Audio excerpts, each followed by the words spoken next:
All right, looks like we're back with the newest episode of We the Individuals Live, where we believe in the novel proposal that we each choose our own manner of being governed. With us, as usual, is the founder of We the Individuals, Jeff Peterson II, and coming back with us today is Blaine Kelly.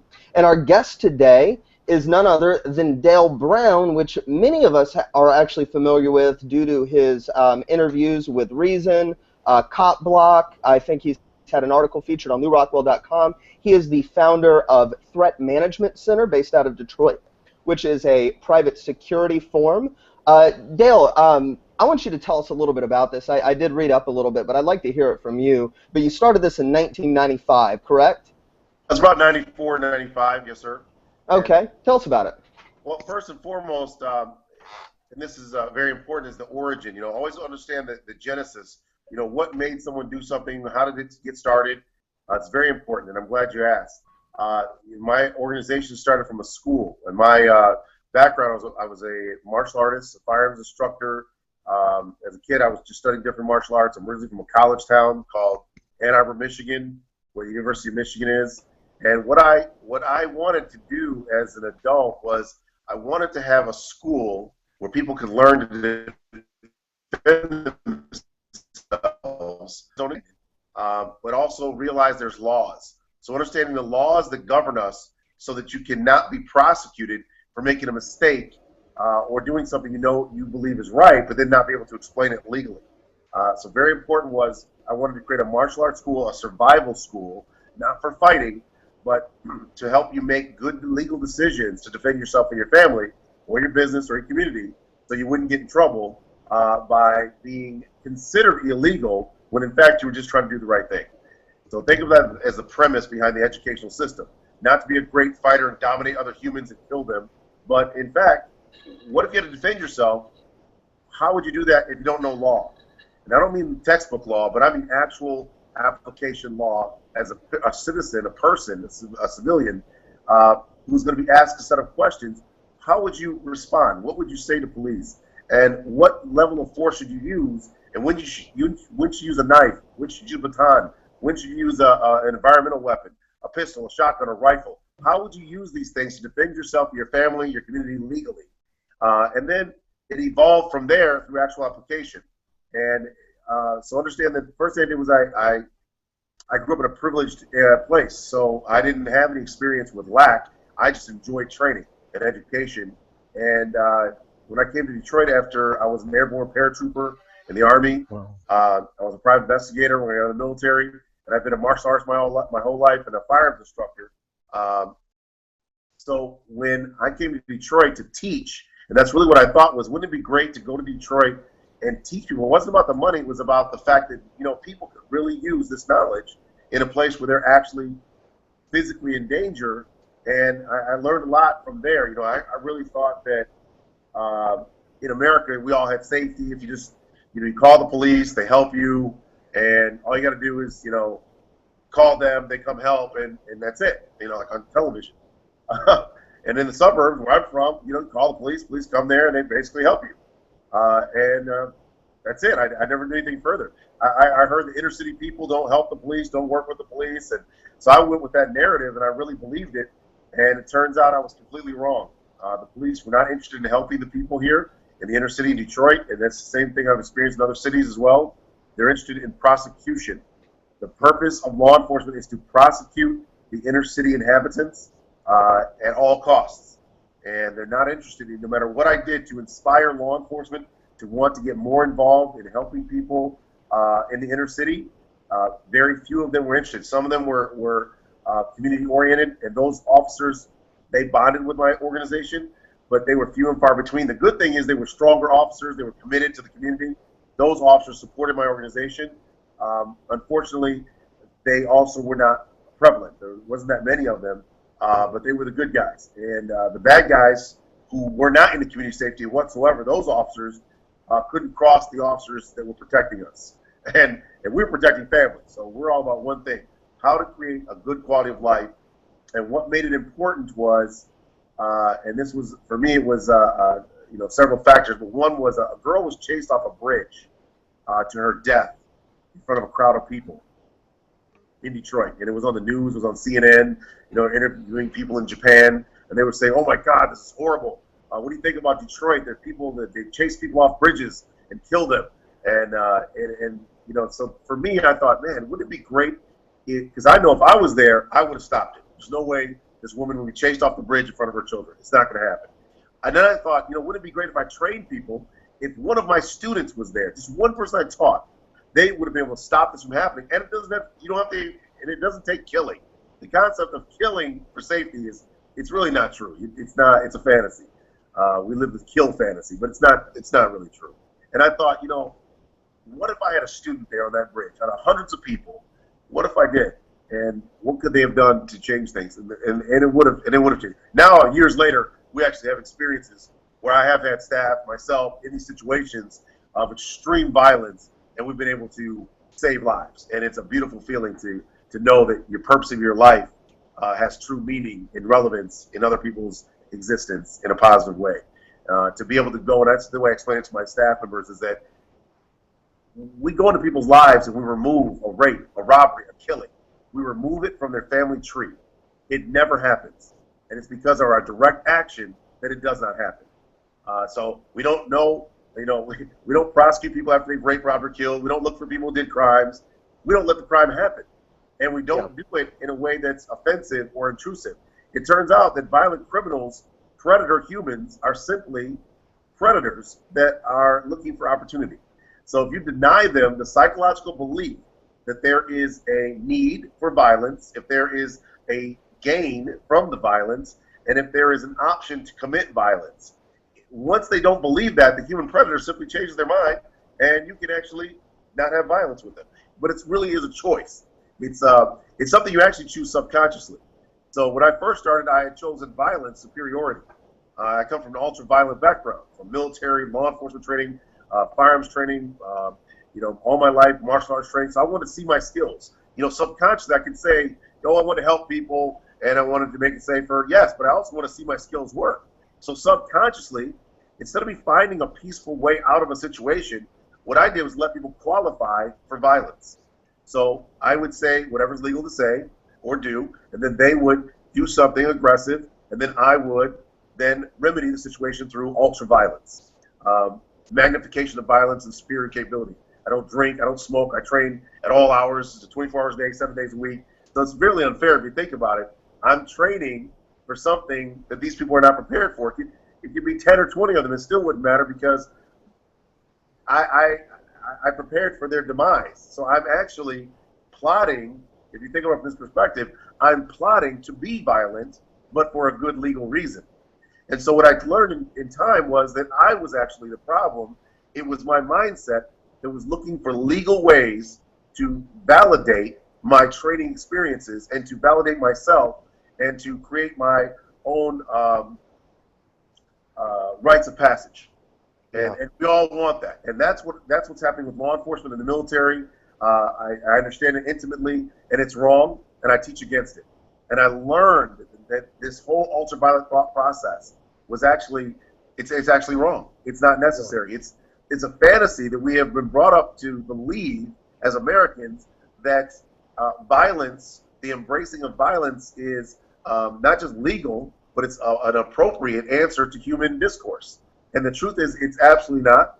And again, I'm not a peacemonger.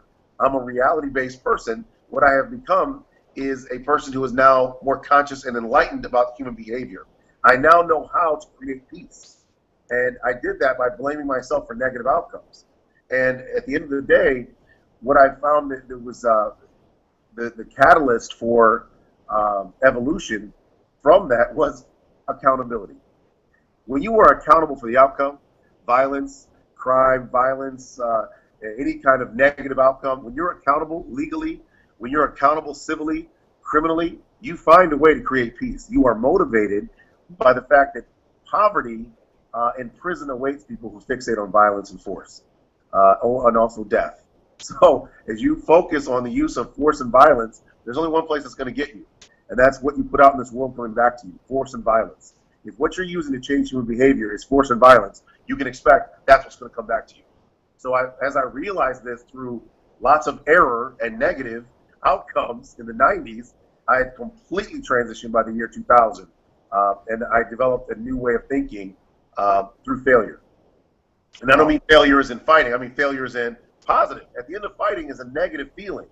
And if what you're doing is negative, you need to change your whole outlook and your whole methodology. Well, good. Okay, so that and that's really interesting because I know you started it in '95, but it sounds like what it became, what we know it as now, didn't come until some part into that. And you touched on a few things just to let you know why all three of us are here. Go ahead.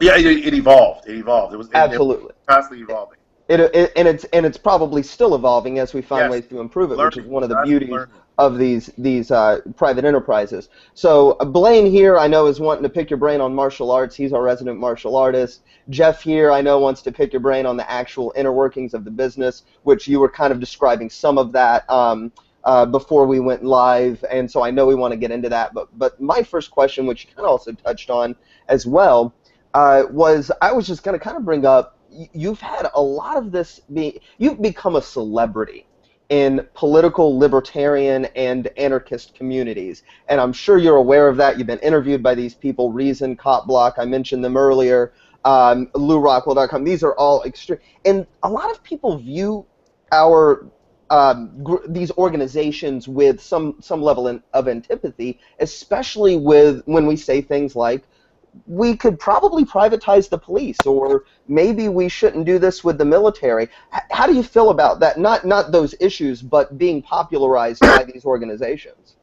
Well, I think that what we have to do is, that's why I'm glad, and I try to do all these interviews I can, because I really need to bridge the gap. There's a gap here, and what it is that it looks like something like, so when people look at us, they see paramilitary, right? Right. Projection. But ultimately, we're not here to hurt anyone. So why is the projection this way? Because psychologically, we are looking for an outcome. And so it's not my way. It's the way that humans respond to something. If I show up and I'm articulate and intelligent, and I create a good argument for peace, but yet I look to the average American aggressive person who's in some kind of aggressive mode, I've actually created violence. So think of it like this. There was a TV show called The Incredible Hulk. I used to watch that as a kid. Yeah. Right. He comes in. He's really a violent person. This Dr. Banner should be put in prison because he is a bad guy. What he does is he comes into this violence monger. He goes into town, some country town, comes in meager and meek, traps the crazy country guys into believing he's meager and weak, and then once they aggress, he turns violent and beats everyone up. Okay, but if he came in green already, the show would be boring because no one would be violent around that guy, even once he turned back into David Banner. Right. So what he could have done is hit himself with a hammer, went in green, and the show would be boring and peaceful because everybody would say, hey, don't beat anyone up at the local diner. That nice doctor turns green, and he can hurt everyone. So let's just be really nice. All criminals behave. And it would have been the most boring show ever. Right. But again, think of it that way. What we do is we come into town green, and then we talk to people very nicely, and you'd be surprised at how positive that becomes. I'm talking about, I don't care if it's a violent, what they call gang or psychopath.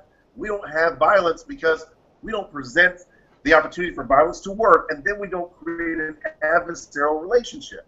So a lot of what I teach now is about psychology. It turns out it's good for social workers, school teachers, and especially good for police officers.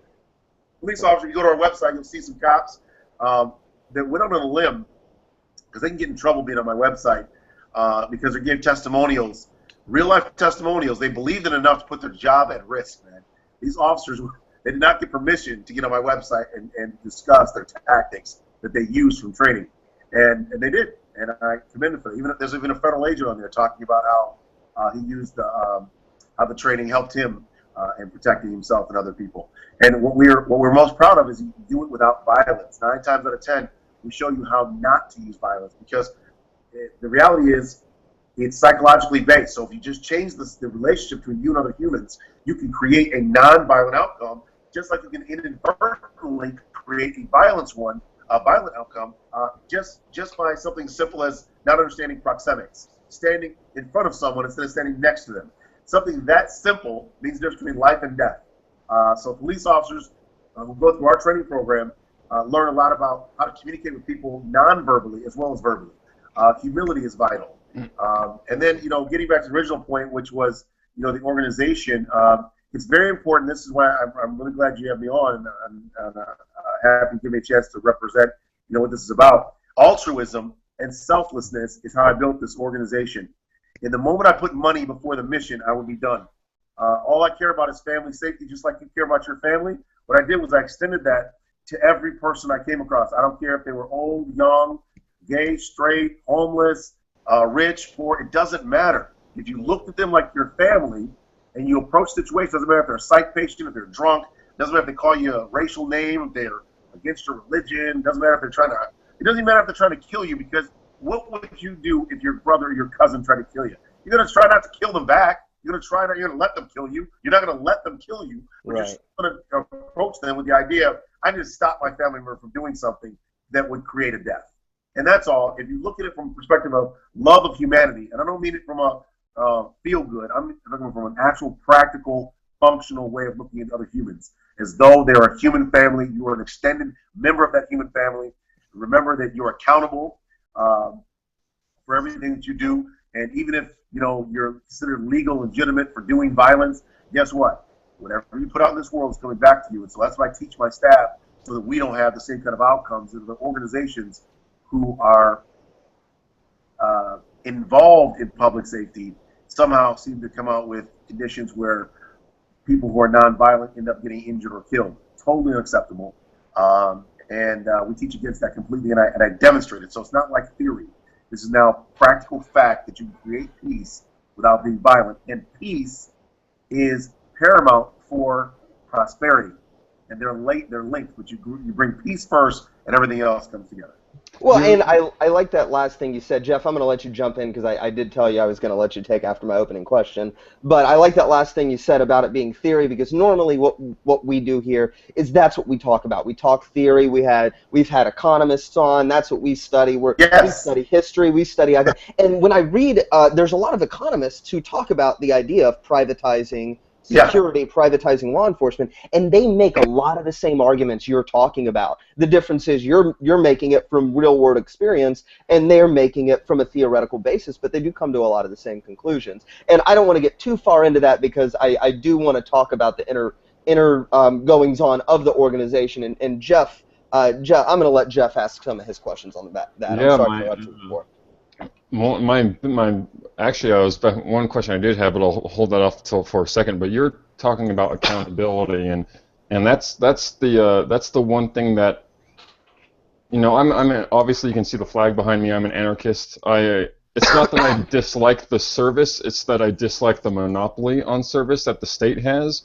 So if a cop, one thing that I'm grateful about the cop, people having videos, is that they have a little bit more accountability to hold state police a little bit more accountable. Now, however, still, there's a lot of cops that can get off with killing someone's family. I'm sure you heard about the story about the cop that threw a grenade into a baby's basket and it just blew up in their face.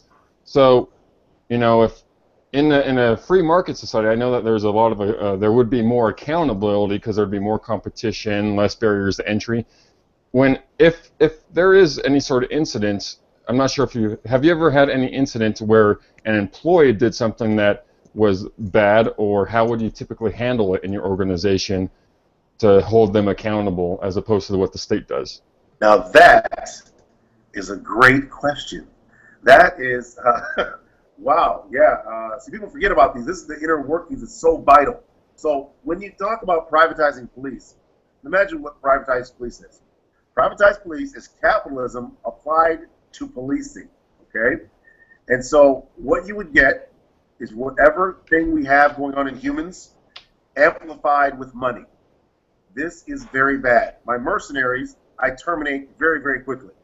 That is people that came to my organization either for the tactical knowledge, for more money in their life, or because they just wanted to look at the money. Those people are terrible. They're the worst people on staff. I don't care if there's, a layperson with a PhD or a guy that can't spell PhD, because I've had all levels of people on my staff. And I have guys that have pilot's licenses and people that can't spell pilot's license. So what I got is an interesting cross spectrum of human behavior under real life threat conditions. And what I can tell you about is a lot of failure. And remember, at the end of failure, if I expect to be here tomorrow, I better hurry up and learn and make things right and make changes. And so I have an evolutionary infrastructure. I am never right. I'm always just learning, and I'm only right if the outcome is right. And the first person I blame for anything wrong is me. Our rank represents responsibility, not power. So when you have rank in my organization, you better know what you're talking about, because you are the person I look at if anyone does anything wrong. If someone disrespects someone, let's just say someone, example, a female said, one of my guys said to her, he called her a bitch. This is in like 1996.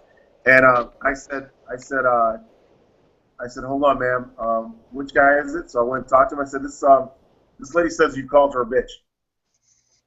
He said, I never call a bitch a bitch. I said, okay, you're terminated. He said, right now? I said, yes, right now. Goodbye. I said, I apologize, ma'am. I said, and whenever you come around, this happened to be a business. You'll be able to, get in for free, and I apologize, and you see we terminated immediately for any disrespect. And that was in 96. I haven't had a single person complain that one of my staff members disrespected him since before 2000, because I set a precedent with my staff that it took some years. Now, don't get me wrong. That's why I understand what the police are going through. Understand, almost everything you ever hear is a lie, because without accountability, right, there's nothing. Without accountability, you have nothing. Imagine someone takes away your accountability from a football team. You play football, but at the end, it doesn't matter if you win or lose, your pay stays the same. Okay? It doesn't matter if you hit the cheerleader or another football player, you still play the game. It's a mess. It will be a total mess. And then imagine if you could articulate, legally explain the death and injury of other people. I mean, the power of that would be absolutely intoxicating on a level that no human should ever have. And so I teach against that with law enforcement officers. Most of them are very resistant to that. Some do embrace it. The kind of community family officers, those guys embrace it. But the majority of them just can't wrap their mind around it. That just because we're told something doesn't mean we have to embrace it. And here's some basic things I teach about this. Remember, this is school, because that's one of the things we got to get across. If I was on a school, the sine qua non of this entire organization is the educational system. It is also the one thing that makes us separate. The thing that the synergy of all of this is altruism, selflessness. You have to want to help people. The money is a byproduct. I never focused on the money, but I command the highest dollar amount. I command an absurd amount of money from the wealthy people, and they love paying it. Perceived value means that the wealthy people, they find it like anything else that's rare and expensive. They want that. And we help poor people without ever thinking about money, and understand the purpose of the organization is to help the regular people that can't afford services. I had to find a way to make it sustainable, right, to help people. So people are thinking this another way. They're like, and you'll hear people say this in the media.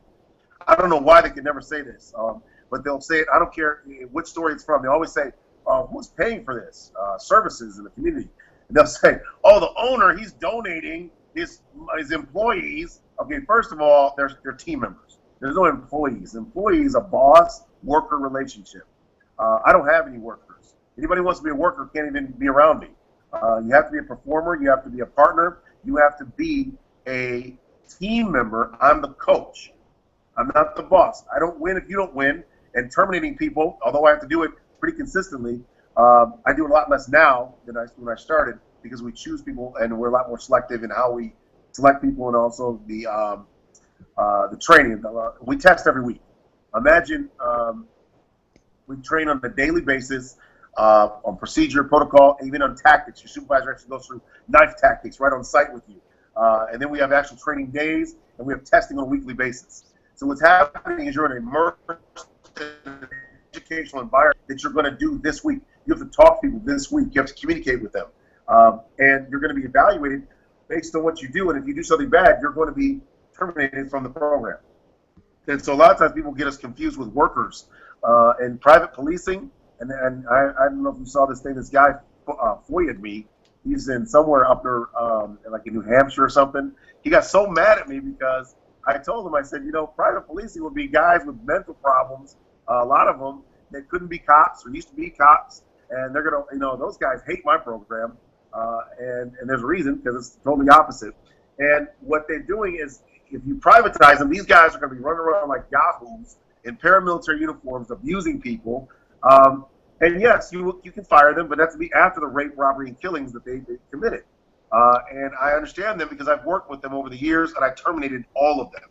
And now I screen them out. So now I know how to screen that kind of character from even being in the organization. But for the first, say, 5 years, I had lots of those guys, especially coming back from the war, and those kind of guys, that whole mentality, that mercenary mentality, the Z, the Academy, the Blackwater, Triple Canopy, those guys hate my organization, and I hate them more.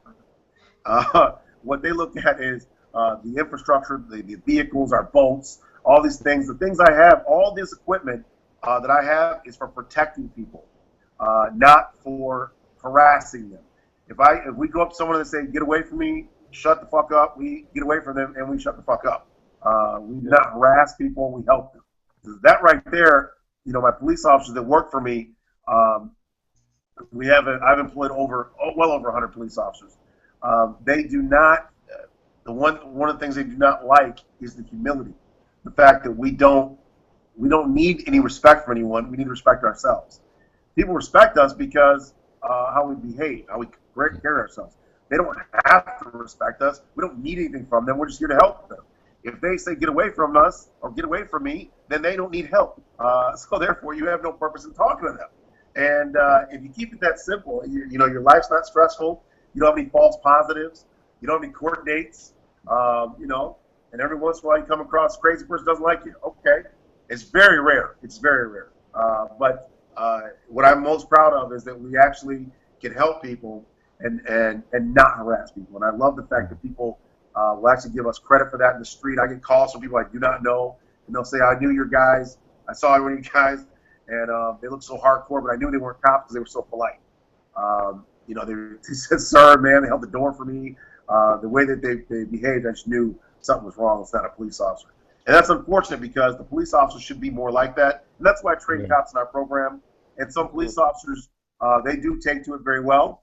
And those are usually the family kind of guys, the family cops, the community-oriented cops. They love it because that's what they signed up for. They are actually getting disillusioned by law enforcement because they didn't want to be oppressive and invasive, intrusive and disrespectful, nor do they want to have to cover for the guys that are doing those things. And a lot of them quit. They get into something else. They realize, like, I don't want this life around me. And they're just, and they didn't get themselves in debt so far that they could actually not leave. A lot of officers get trapped in there and they just can't, they realize they're around bad guys, but there's nothing they can do about it. And so every cop, you'll hear people say that, but, a lot of the cops are they can't get out. I think one of the things we need to do in the future, like they did in South Africa, give amnesty and give them a way out, let them testify, get them out of there, and then people can see what really is happening. The important thing to remember about these cameras, dash cameras, and cameras on their body, this is the best they've ever been. The police are better now than ever before. They were much worse before now, so imagine this is them on their best behavior. And that's something we really got to look at. And the reality is, if we want them to be different, we have to train them different. We have to give them a different set of incentives. You can't say, I want you to arrest people for rape, robbery, and killing. That's your metrics. And then we don't want rape, robbery, and killing. We're rewarding for a negative outcome. And private sector, and I tell this to people all the time. A lady said to me in one of our protected communities, I said, hi, ma'am, how are you? She said, fine. She goes, y'all don't do nothing. I said, excuse me, ma'am. I've never met this lady a day in my life. She goes, y'all don't do nothing. I said, well, ma'am, what are you talking about? She goes, I never heard about you guys arresting nobody. I said, ma'am, have you heard anybody in your neighborhood being raped, robbed, or killed? She thought about it for a minute, and she goes, no, I haven't. I said, ma'am, just think for just 1 second now. We've been in your community for 4 years now. When is the last time you heard of a robbery, a rape, or a killing in your community? He said, I can't remember. I said, ma'am, do you know you live in Detroit? Do you know there are people that get raped, robbed, and killed here in Detroit? You do know that it's not all lies. There are people getting hurt here. You just don't know any. And that's because of something that's different in your neighborhood than others. And what we do, and this is one of the things I try to get across to people too, is that I'm not rich. So, how would I be able to get a bunch of superheroes out here to help people? Well, I created a system for that. Yeah. I created a way to get you some money so you don't do it like 1 hour a week. I was very disgusted when I found out that certain organizations that claim to do public safety, they go out for 1 hour a week. Okay, that's not going to help. You need sustainable, dependable, trained people that will go out when you need them, not when it's convenient for their work schedule. How could I do that? Well, I had to create some kind of economic base because even superheroes have families they have to feed. So, yeah. Real world. So that's what this is, man. This is a superhero training school with the idea that, you know what, you should be skilled and trained constantly. You should be focused on peace and nonviolence, and you should never focus on prosperity, but focus on peace and conditions which are good for families, because when families live well and families live safe, they buy products in the area. When they do that, they pay their bills, every business in the area thrives. That is your conversion market. That's how I converted this. That's how I made money, is I found the rich people that are benefiting, and I just made them pay so I can help regular people have the quality of life that I grew up with in the suburbs, which is I never even knew anyone could be killed as a kid. I never heard of that. And in Detroit, death is common. So, if you think about what the impetus is for this organization, remember, it's about helping people have a good quality of life, and all the money, the boats, everything is all paid for. I don't get any loans. There's no grants. I hear this stuff on my trolls online, like, oh, you guys get government grants. No, I don't. It's all my money. It came from us helping people. There's no banks. No one donated. It's just sweat equity. And it turns out it's profitable if you create environments that are predator-free, predation-free. So if people don't get raped, robbed, or killed, the natural byproduct is profitability. Yeah, well, I mean, and you're going to preach to the choir with that. We think that's a fantastic business model. I'd like to play a devil's advocate semantic argument. I can on what you said from the guys from New Hampshire. New Hampshire actually was a good example of some of the other stuff I was asking about beforehand. There's huge libertarian and anarchist communities over there, New Hampshire specifically, called the Free State Project. And one of the things that I always kind of joke about is you could put 5 libertarians, 5 anarchists in a room, and we're all going to argue theoretically difference on issues like privatizing police. And I try not to use that terminology. I try to refer to it as privatizing security, not privatizing police or law enforcement, because when we privatize it, that goes away. And I think your model shows that, because what you've made a distinction about is preventing violent crimes versus retroactively punishing violent crimes. So in your model, in which you focused on the prevention, which I think anybody should agree that's the preferable way. Anything else is absurd. Do you think that if more people were to duplicate your model, that could replace the police? Or do you believe that we do need that state institution there alongside it? Well, there's reasons. Yeah, you definitely need the state institutions for certain reasons. One of the reasons why is, unfortunately, communities and people have psychological issues which are pervasive.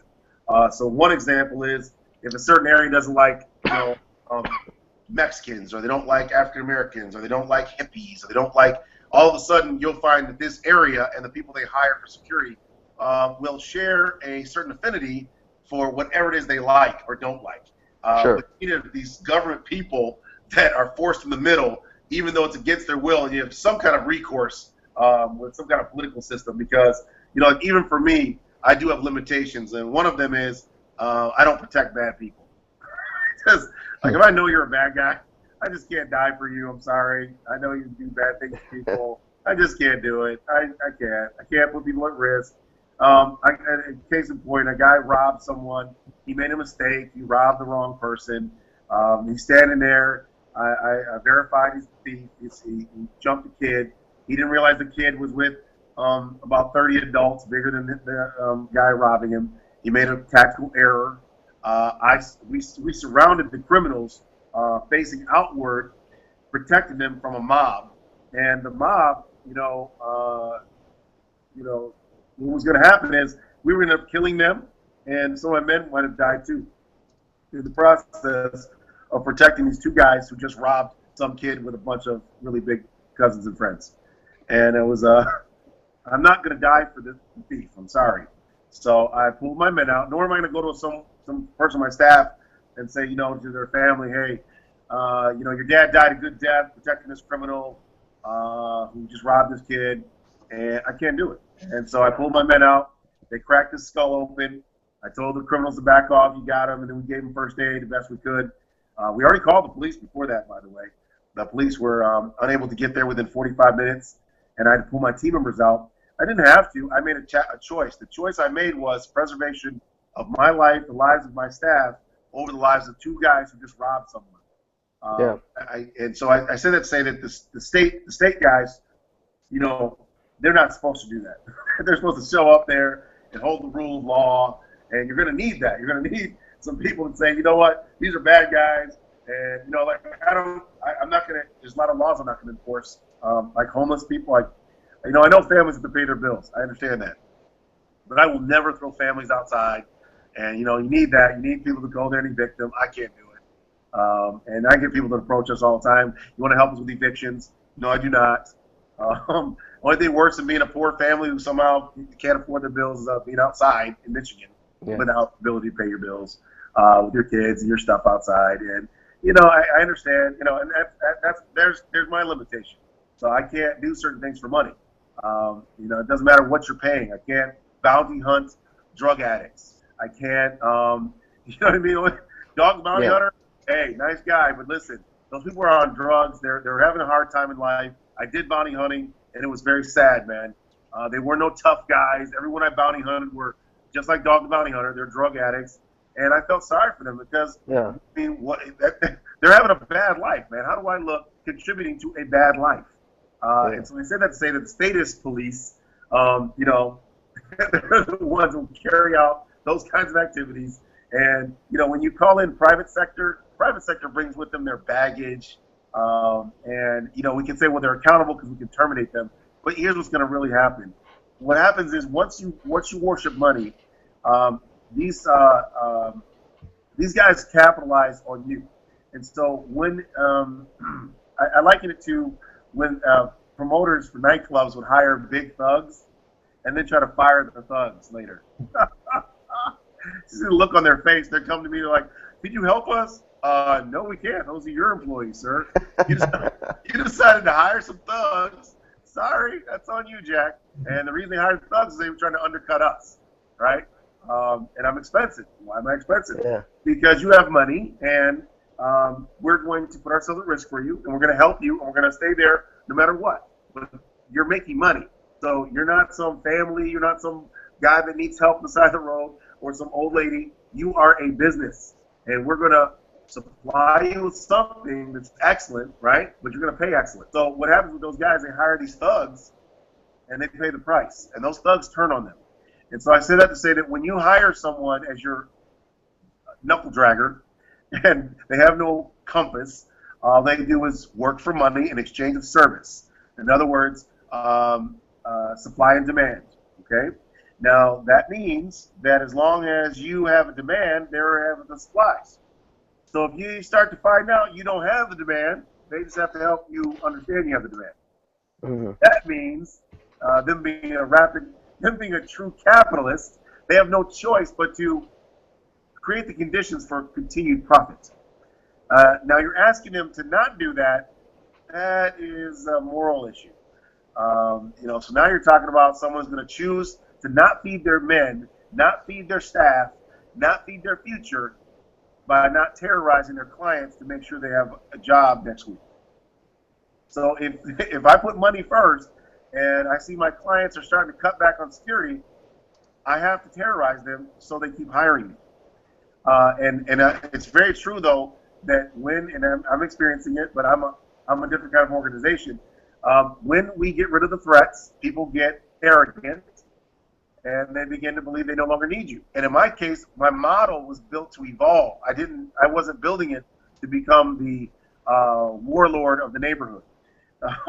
So once you no longer lead us, I'm fine with moving on because I'm evolving in that design Right. way. But if I was designing it for profit, I would be very upset that you were about to take money from my staff, from our ability to function, because you're now more comfortable.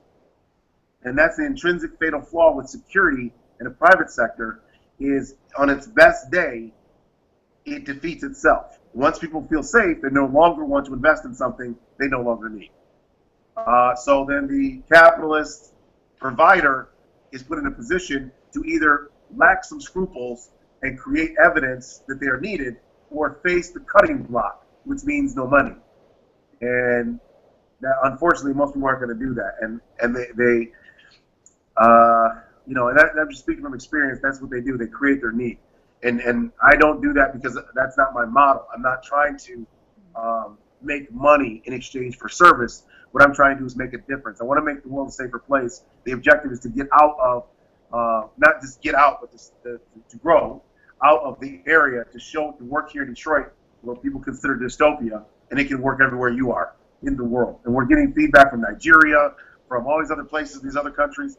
People believe in peace and prosperity. And that's my big focus for what threat management is, the industry of what I call threat management. Human threat management is just that. It's how to create the best possible outcome, not how to militarize a situation or to law enforce a situation. It is public safety based on prevention. Yeah. Okay. So let me ask, you talked about, no, good. I was going to go to Blaine. We've got about 20 minutes left, by the way.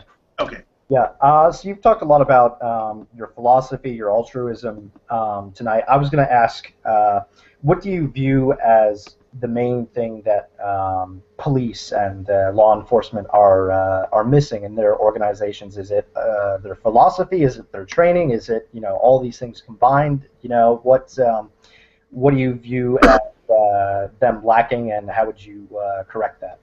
Well, I've created a system for law enforcement, which you can see on our website. It's called Enforcer Tech. The first part we give to all police officers. We train them 1 hour for free. Any police officer come to our facility on Mondays, and it's called NICE, Non-Injury Compliance Extraction. It's just that, NICE. It's how officers can not injure people. But imagine the police officers have 5.5 months of training. What can you learn in 5.5 months? Nothing. And so I've been training them for over 20 years now, and employing them and seeing them in force-on-force conflict that's current. A lot of police officers refuse to work, even though I paid them more than the police department, because we get you in danger.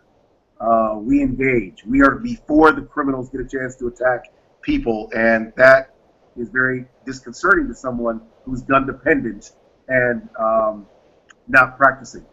And so the police don't practice anything except shooting a gun, and then they do that once a year.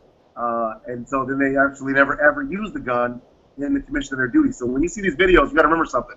99.5% of the time, police and violent criminals do not ever cross paths. So on television, though, cumulatively, we see 99 events. What you didn't see was the 1,000 events each officer went to with nothing. So imagine getting dressed up to go to a party, and every time you get to the party, the music's off and the girls are gone. So the one day you get there and it's something, it's like, oh, yes, something. So, you know, that's also because, what do? We hire people under 25. My organization, you got to be over 25. Why? That's when bills start to become important. Work is more important than women at that point, because you realize that women require you to work. So before that, though, you know, you never know if you're going to work tomorrow. So, you know, you got to teach young men how to even just be a man when they're under 25. Police are under 25 quite often. And imagine being someone in great power under 25. Football player, singer, it doesn't matter. Politician, it would be very inappropriate if you have that kind of power and influence.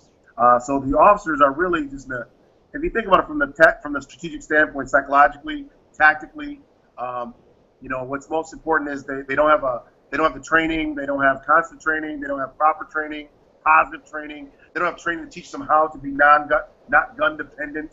And then the structure, you know, the best cop in the world probably got fired because the other cops realized it was the best cop in the world. and they're about to look like terrible cops. Nepotism and cronyism runs the police department. You can go to a police department, and everyone in that department can have the same last name. Country towns are the worst. They're worse than cities. You can go to a country town, and every single officer in a position of power is the same name. How's that going to work out for the morale and appropriate behavior? And so you have so many systemic issues within law enforcement that really you have to really change the entire dynamic. We have to give them positive metrics. We have to give them pay for performance. If nobody gets killed in your department in custody, every officer gets a $1,000 bonus. If you don't crash a car, $1,000 bonus. If you don't injure anyone, $1,000 bonus.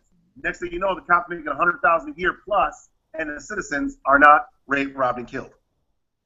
So, you can create the bridge by understanding psychology. I'm sorry, but are there any question or books or anything that you've known offhand that is there any books that you've read or any tips or anything that you would know on de-escalation that you would be able to recommend for people out there? No, the one I'm creating is the only one. It's the only one that you actually live by. And what I mean by that is, it's one thing for people to theorize. It's another thing for you to put your life on the line and go to the dark, go to people's houses, go to disgruntled employees, go to neighborhoods, rich and poor, and go and use the training and have different ethnic groups. I have every ethnic. I'm like Star Trek. I love Star Trek for real. I'm like living it. But Star Trek is fake. This is space. But also because we have to know at the end of our actions, there's economic abilities. You have to know that what you do counts. And I love Star Trek, but that's really the fake part. But you can work together. We have all different ethnic groups in my organization. We have all different types of people. You see them in the videos. And everyone's centered on the one thing, which is performance. And it's very hard to get people to do that, to not class up and click up into different groups. Subgroups are forming in all types of human groups. And I fight against that. No one's allowed to worship me. No one's allowed to worship each other. No one's allowed to have esprit de corps. You cannot worship your unit. You cannot worship the symbol. All you do is you have to focus everything on your performance, and you're nothing if you don't succeed at helping other people. So these different human psychological aspects are vital to the performance of your human group. And I don't care if you have a great GPA and you're at a Ivy League college, you're going to kill other kids in college in hazing incidents. So yeah, you might have good grades that come from a good family with two parents. You're going to kill other kids at college in a fraternity or a sorority by accident, because human beings do things. Now, we can be mad about that. What we can do is create safeguards that are not invasive but still prevent violent outcomes. That's what threat management's about: creating positive, non-adversarial ways of creating positive outcomes without violence and incarceration. You don't have to put, no matter how many people we put in prison, it's never going to be safe. You have to create safety by not letting people do things to get in prison, but not creating conditions for imprisonment. So it's a total paradigm shift in thought process, and de-escalation is based on psychology. So give an example of what we teach. You always, whenever you come across, I don't care who it is, you always join that person's argument. I don't care.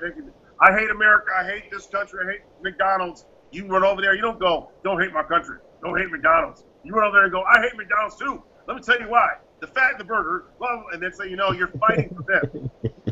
You know what? I don't want these people to hear me. Let's go outside and talk about McDonald's. We're in McDonald's. Let's go outside. Next thing you know, you're outside. Wasn't that the point? Wasn't the point to get the disgruntled person out of McDonald's? Yes. No one said you had to be the enemy of the person you're removing. No one said you had to be the enemy of the person who wants to be your enemy. You can stand next to them. You can join them. We call it joining, mirroring, and placate. So you join their argument. You mirror their behavior. If the guy talks like this, then you talk like this. So if he says, I'm going to kill someone, you go, please, we don't need to kill people because bad things happen to us. And what happens is you're talking to the person in the way he wants, in his mode or her mode, and next thing you know, they can hear you. They don't know why they like you. They just suddenly like you. And it's because your modality is like their mode. You're standing next to them, not in front of them, ever. Even with police officers, you always stand next to them, and next thing you know, you're not having problems with police officers. And they don't know why, you don't know why, but it really is because you're not in an adversarial position with the police officer. You take the officer's side. The officer's like, you shouldn't be speeding. You're like, I know. I can't believe I was speeding, unless you weren't speeding. You never disagree. Just you don't have to agree you did something if you didn't do it. But if you did, hurry up and agree to it. Move on. Having any disagreement with another human being is a path towards a negative outcome. If you start agreeing and then you start working towards your actual goal, you can solve a lot of issues and create a nonviolent outcome, which is the whole point of our training. And I'm very proud that people come back to me with stories, and I haven't seen them for 10 years. They'll come back like, I was in I don't care, Stan. It doesn't matter anywhere in the world. And like, guess what? I used the training, and I got this guy, and I talked him down, and it was nonviolent. It was great, and they're proud of it. Even though last time I saw them, they were laughing like, that's not going to work, or whatever. All right. Well, we got 10 minutes left. Blaine, I told you I would let you talk to him about martial arts. I don't think we have time for that, so I'm sorry.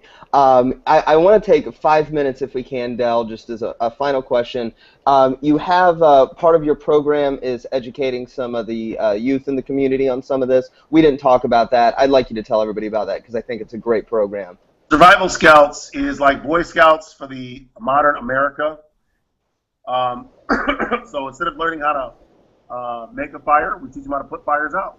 Instead of how to, deal with a broken leg or broken arm, splinting, we teach kids how to deal with gunshot wounds, knife wounds. Direct pressure and elevation. Kids have fun, they're yelling things, they're enjoying it, but what they're learning is urban survival, and they're learning things like the first drill. The first drill is how to say, hello, sir, how are you today? And greet and shake hands. How to, rule number one when surviving police officers for elementary school. And it's also age specific. So older kids learn how to behave during traffic stops, for example, the high school kids. Junior high learns rule number one, never run. Rule number two, greet the officer. Rule number three, always show your hands. I'm sorry, rule number two is always show your hands. Rule number three is greet the officer. Hello, sir, how are you today? And what happens is the police officers are automatically thrown off by the positive light behavior, and it causes them not to target the kids for further interaction in a negative way. And so the kids program itself is designed in 3 different parts: education, work, ethic, and payment at the end. Traditionally, when I started this, what we did was we had kids come from an impoverished neighborhood, training them for an hour. They thought they were going to learn how to fight. These kids are already fighting their butts off. I teach them how to do is how not to fight. Excuse me, please, and thank you, things like that. And then the direct pressure elevation, gun disarms, knife disarms, their confidence is high. What if someone grabs you and tries to choke you? Different techniques for defeating and going around strength of people trying to dominate you. And so they feel confident, and then we go out and clean up the community. And the kids, and then they get paid at the end. And so the kids were learning, at first I learned something, then I go out and do some work, and then I get some pay at the end. And ultimately, we're building a mindset foundation, fundamental mindset of pulling yourself forward, earning, learning, and having. And so instead of saying, we wish you wouldn't focus on money, what we do is focus. You don't have to focus on money, which focus on productivity, which creates the money. Yeah. Yeah, it's a result of it, not a means. That's. In our view of economics, at least, I know the one that all 3 of us subscribe to, they always make a distinction in profit. We're not always talking about monetary profit. We also talk about psychological profit, and I think that's what you've been talking about the whole time. Yeah. So I know. Let me close this off. I want to plug 2 other shows coming up real quick on December 6th at 8 p.m. Eastern. Jeffrey Tucker is having his Liberty Classics. He's going to be talking about Machiavelli's The Prince. I decided to plug this one just because I just finished reading Machiavelli's Discourses just this past week. Machiavelli is a fascinating guy, and for any liberty-minded person, you should be familiar with his works, not because you're going to agree with him, but because you're really, really going to be taken aback by the stuff this guy believes, but you should be aware of it. And the very next day, December 7th, 9 p.m. Eastern, Carrie Wedler and Jeff Tucker, again, are going to be talking about the drug war, something that if you're interested in this topic on the show, you're obviously interested in the drug war and the implications that has on our police forces, which is why I thought that was worth plugging today. We will be back here next week, again, Wednesday at 10 p.m. Eastern Time. Dale Brown, Threat Management Center, I want to thank you again for two reasons. I want to commend you, one, because you're willing to come here and talk to every libertarian, crazy anarchist theorist that wants to talk to you, and I know a lot of us just want to argue with you about privatizing police. I don't want to do that. I want to commend you because even where we disagree on some of these ideas, at the end of the day, I think what you're doing with your organization does more good for what we, all four of us, believe in than most people that I will ever talk to. And I think that deserves a tremendous amount of respect, so I wish you all the success in the world. Other than that, I think we're going to call this show. So I hope everybody enjoyed it, and have a good night. Thank you. Thank you. All right. And is Mike there, Jeff, to